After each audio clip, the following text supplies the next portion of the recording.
I want you to do is to all get a tiny piece. I'm going to do it too, like a tiny piece like this, like that, of clay in your hand.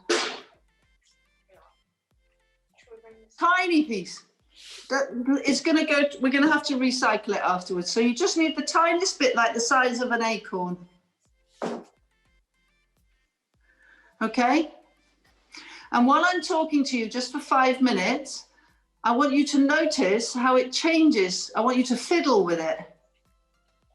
Okay? You just fiddle it in your fingers. And at the moment, it's, I presume, I'm not there, sadly. I will be one day.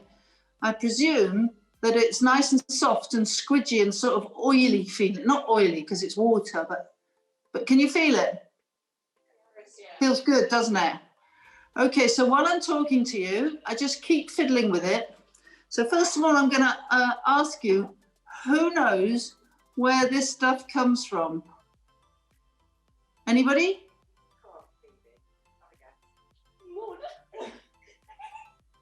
Don't be shy.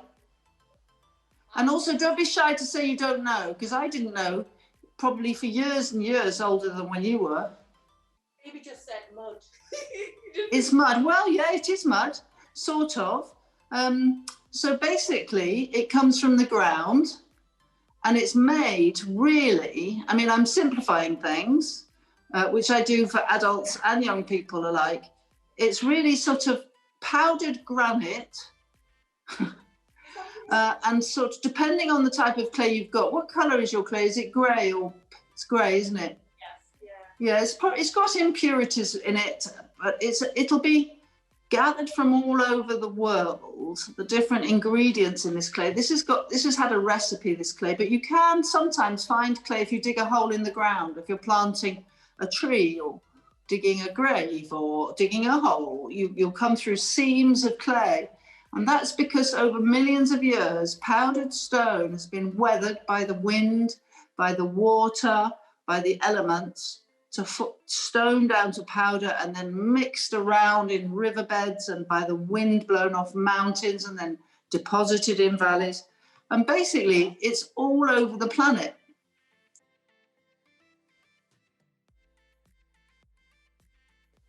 So you're only rolling a little bit and then lift it and turn it over. Yeah, you can pat it down. Is that Rio doing that? Yes, yeah. Yeah, patting it down is good. You're just helping it into its new shape and not too all of a sudden. Treat it with respect. It's a beautiful thing, this clay. That's it. That's very good. I think that's Phoebe, is it, rolling on? Wave your hand, Phoebe. Yeah, that's it. So I can remember who you are. So you lift, that's it now. Rio, I can see you're struggling a bit. You see your rolling pin? Okay, so what you need to, maybe you need to stand up, Rio, a bit. Stand up and put your clay back down on the cloth. Okay, maybe turn it so that its ridges are sort of facing towards you, because what you're after is a nice slab. And even if it sounds so simple, but if you learn how to rail the slab today, you've made the basis of all you need to know to do all sorts of things. So get your rolling pin, put it in the middle of your slab, and then roll it slightly towards you or away from you, I don't mind. And then lift it up, put it back in the middle, and then roll it slightly away from you, all the way to the edge. So you're trying to roll evenly. Now stop, put your rolling pin aside and turn over your piece of clay. So your objective is a nice even slab, that's it. Put your rolling pin in the middle and gently roll outwards. You don't have to press, that's it. Roll outwards, put it back in the middle and roll towards you. So what you're doing is just learning your hand control. And then once we form the soap dish, we're going to get really lovely soft clay and we're going to play with modelling fishes or bananas or pens or anything you want, just modelling animals all around the edge of it, so that we're trying to learn about the clay in its two different states. In its slab state, brilliant, Rio, you've got your rolling guides out. And of course, the rolling guides, if they're the same thickness on each side, and you press your rolling pin properly down against them, often it helps to stand up, decide how you're going to work, all of you. You know, if you're above something, you can see it much better. And the rolling pin and the rolling guides will help you. Of course, it'll be really nice that we come away from this lesson with something made. But if you were to come, if you had the facility, and hopefully we're going to get that for you there, if you had to go and do it again, you do it better, or you do it with more understanding. And that's what building your ability is about. Because my thing is that knowledge is almost better than something in your hand. So if you learn as a cook that if you overboil potatoes, it can only be mashed potato, or if you're making pizza, if you put too much oil in, it'll become like a sludge. You know, it's just learning about your material. If you're sewing, you learn about a needle and thread. You learn about clay, you learn how it behaves in its different states. And it's almost as if every week, if you were to make a soap dish, you know, by week 6, you'd be making the most original and different ones every time, because your knowledge of the material will just grow every time. And that's what learning about anything is, whether you're hairdressing or whether you're playing football. You know, you practice with the ball, don't you? You kick it, you jump, you know, you dribble it, you penalty it. You just learn how the ball behaves, and it's the same with this. Okay? Does that make sense? Yeah. But I think a soap dish, my husband's always asking me to make a soap dish. I think it's a really difficult thing to make well, because it has to have a drainer. I mean, if you Google soap dishes when you go home or there at the youth zone, you know, you'll see how many different things there are, and it sounds such a simple thing, a soap dish, but it's actually not. It's quite a good design challenge. Think about how you're initialing it. Think about where you're putting it. Think about how deep you scratch. Think about whether you want to put the date on it. Yeah. You know, it's kind of interesting, all those things. Stopping and thinking about various things. But this is such a great start. It's so exciting, right? Isn't it? Yeah. If we have time at the end, I'll just walk you around a few things in my studio and talk to you about what different states they're in.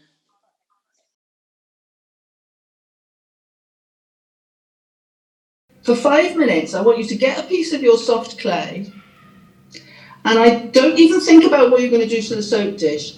I just want you to play with it. I want you to dream. I want you to dream about whether it's going to be a little figure, playing football or not playing football, or a flower or a snake or something not figurative. It could be just a series of cubes or balls. It can be something quite abstract. Don't even think about your soap dish for 5 minutes, and just get your clay and just squeeze it and make a face with 2 eyes and a nose and ears, and then squeeze it back down again and make a snake and squeeze it. So what I want you to do is literally, and it's play is such a valuable thing. Plasticine is like a china clay, and it's held together with like oil instead of water. It's a kind of sort of, you don't fire it.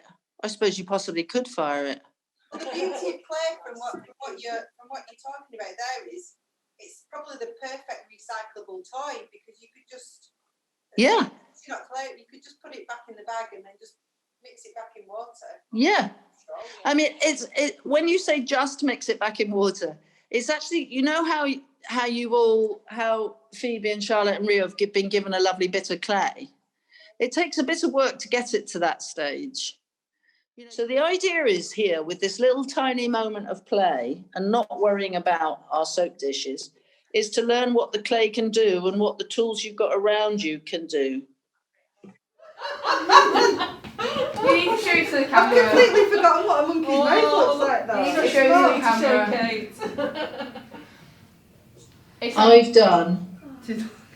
I've done a snake. Oh yeah, with its mouth open. I just made marks along his back. Oh, look at that! Who's that? Janine. Who's me? I can't see. Janine. Christine's bought you some slip. Do you know what slip is? No. Have a look at it, you lot. Rio, have a look at it. It's like a paint kind of thing. Looks like just a really wet clay. Yeah, but like paint kind of look. All it is the clay mixed down with water in. It's exactly the Yeah. same as you're using, but Yeah. it's in a different state again. Now, I'm not an advocate of slip, because I think when you're joining things together, and I'm going to show you the joining, so I'm going to see if I can I'm going to join, difficult to see. So can you see my soap dish there? Yeah. Yeah. Yeah? Yeah. It's actually, I've turned it upside down just for the sake of showing you. And can you see my rather silly snake? Yeah. Yes. So what I'm going to do is I'm going to, with my knife or any stick or any marker, pencil will do it even, I'm going to put the snake down. Can you see? Yeah. I'm going to lift the snake off and I'm going to scratch where the snake's going to be. Right? And then you could either put slip on there, and you also have to scratch the underside of the snake, really. You can either put slip between the snake and the soap dish, or you can get a paintbrush with a little bit of water, and you can dab the water into these cuts, and you actually make slip out of the clay itself where you want it. And there's a danger with using slip and water. I know it speeds things up, but there's a danger of using too much. And so if you scratch and if you wet, look, my whole funny little podium snake is kind of taking shape. It means it'll stay on, because when you put it in the kiln, you don't want everything falling apart. You absolutely don't want everything falling apart. So you've really got to make things with integrity and carefully. Yeah. What I want you to do, you lot, is if this really interests you, you're welcome to send me questions through Christine. You're welcome to call and have a chat about it. I don't know if that's allowed, you know, but hopefully I'm not going anywhere after the auction. Yeah, we went up there, and then on the way back, it's only about 20 minutes away. I got absolutely roasted all the way back. Why have we not got a kiln? Why haven't we got wheels?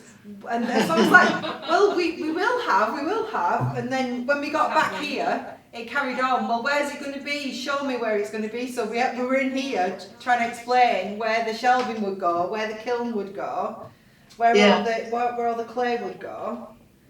Weren't I getting absolutely roasted in the car? Yeah. But fortunately, I had Charlotte with me, so Charlotte was able to explain everything to everybody else, weren't you? Yeah. No, it is. I had it when I was 12 at school. We had a pottery department under E Block stairs. My pottery teacher, who I knew, who I kept in touch with, he died when he was 80 last year. But I had it. I was so lucky to have had it at school. Do you have it at school? You three? No. No, exactly. But you're going to have it at the zone, aren't you? Show Kate what you've made there, Phoebe. Can you see what Phoebe's made? Hang on a minute, I'm going to try and change screens. Phoebe's. Oh, brilliant! What is holding the star up at the top, Phoebe? I don't know. I just stuck it on. It's magic. Oh, great. Magic. So what you've got to think about is when you do, if, you know, these, hopefully Christine's going to be firing these. Yes, she is. You don't want it to be too delicate so that when you use it, it breaks and you're upset. So you've got to think about a degree of sensibility. So the star that you've got, maybe you need to make another star and put it on in a more solid way. But I did make this. Look at that. My God. Oh, look at that. That's amazing. What? So, Kate, when you're making something like that, are you're not weaving that? No, what I did is I Carving sort that. of cheated. I made these little baguettes. I'll show you actually. I'll go to my tool trolley here. Hopefully I've got one of the boards. Yeah, here we are. It's a board for making pasta. You can get them on the internet. Oh, you have seen them before. So watch this. So I get a little bit of clay and I roll it into a little thing that I call it a baguette, you know, like those loaves of bread you get. And then I put it on the board And then, normally with 2 hands, but I'm holding the phone in 1 hand now, I roll it on the board. Look at that. Oh. So then it's rolled on the board. Then I slap it on the desk, so it's got a slightly flat back. And then I scratch the back like that. I'll just scratch it and then put the phone back there. See the scratches? Yeah. And then I make a pot, and then I dig a hole in the pot, and a hole, and I hook the thing in. And in fact, this is all coloured clay. So I got the clay, but I put colour in it. So here's another piece. That's a vase with bubbles. And this is a pot with a lid. That lid lifts up, but it's not glazed yet. Is that coloured clay as well, like the blue? Yeah. Right. This is a tree. I made this big giant tree during lockdown. It's pretty big. Look, here's my hand. Wow. And it's got fruits inside, under the branches, and it's a pot at the top. And it's a great big sort of funny old tree. I'm calling it the singing ringing tree.